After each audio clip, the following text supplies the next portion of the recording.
Now available streaming, I saw this on HBO Max, is the AUTOMAT documentary from, I believe, within the last year. That is something I really wanted to see in theaters, but sadly was a pretty limited release. So director Lisa Hurwitz delves into the history, the rise and fall of the Horn and Hardart chain of automats. Now, if you don't know what an automat is, I knew what an automat was. I never lived anywhere near one, but I knew what it was because I watched a lot of old movies. And a lot of old movies and cartoons would have references to automats. And it was basically a restaurant where you would go in and it was just walls with these little windows. Think of it as like a gigantic vending machine, basically. Little windows where they were behind the walls. There would be people preparing, fresh food all day, and they would put a slice of pie behind the little window on a plate, or they would put a sandwich, or they would do this and that.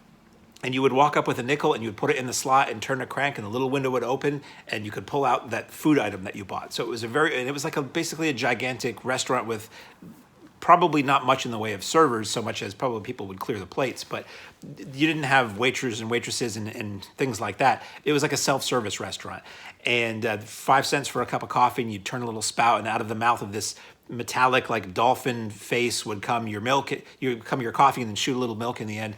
And I've always found automats fascinating and kind of interesting. They weren't intended necessarily to be fine dining back then, but the way they were designed was so elegant to modern eyes that I always just thought it would be so cool to go to an automat. Apparently the last automat closed somewhere, I think it was New York City, sometime in the very early 90s. And they were nationwide. It says in the documentary at one point they were one of the largest chain restaurants in the country, or most profitable in the country.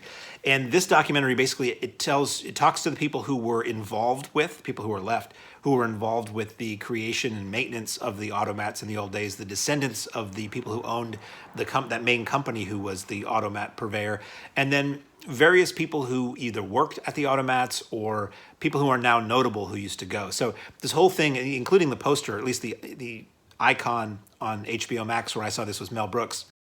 Mel Brooks was a fan of the automat. Carl Reiner was a fan of the automat. Ruth Bader Ginsburg, Colin Powell, all these luminaries in our culture talk about being kids or younger and going to the automat and what it meant to them and how like magical a place this was. So it utilizes a lot of vintage footage, a lot of vintage photographs. I was rather shocked how much vintage footage there was shot in some of these automats and how gorgeous some of it looked. Some of it was just old stock footage that happened. You could see the automat because it was right down in the thick of things in New York City, and it started in Philadelphia.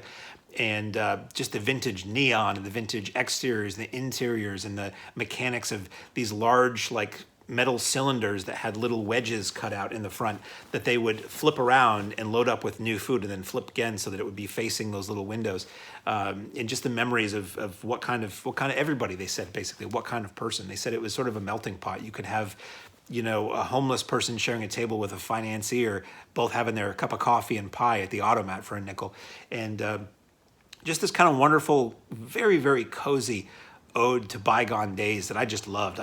It was probably about an hour and a half, and I could have sat there for probably another hour just hearing people's memories and seeing those vintage photos, because it's a place that's never going to come back. It's a place that none of us are ever going to have a chance now to go to an automat. So all we have are the memories of the people who were there and films like The Automat to tell us what it was like and to try to conjure up in our minds or dreams what it would have been like to go and slap a nickel down, or as Mel Brooks says, slap a $20 bill down and have a lady just reach behind her and hand you that number of nickels, which is just insane, or whatever amount it was. He said he was stunned that this woman, without looking, grabbed exact change in nickels for the large bill that he gave her.